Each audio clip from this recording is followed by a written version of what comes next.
La division du territoire est essentielle au bon déroulement des élections. Elle vise à bien délimiter le territoire de manière à ce que les électeurs soient regroupés au sein d'entités cohérentes, les circonscriptions électorales.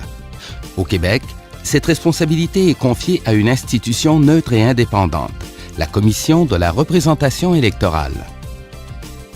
La commission est composée de 3 personnes, soit du directeur général des élections, qui en est le président d'office, et de 2 commissaires.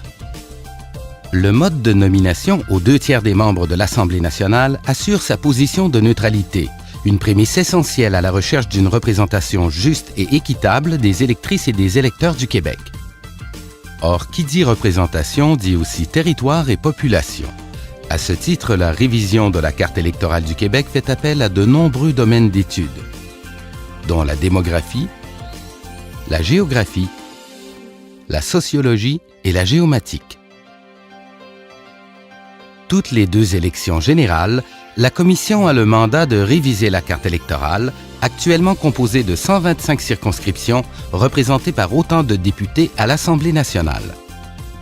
La révision de la carte électorale se fait en 3 étapes.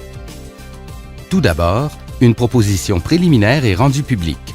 Cette étape permet d'aller de l'avant pour consulter la population et les élus avec un projet et des idées sous la main.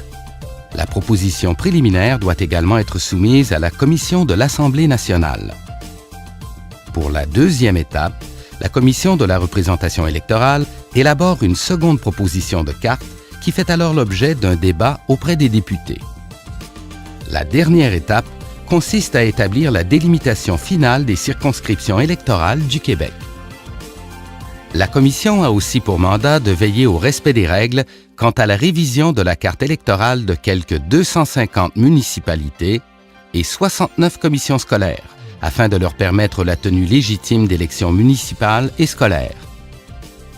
Les employés du directeur général des élections appuient les travaux de la Commission en leur apportant une foule d'informations de différentes natures, allant de l'histoire d'une région et de ses barrières géographiques jusqu'à son type d'économie et le taux de croissance de sa population.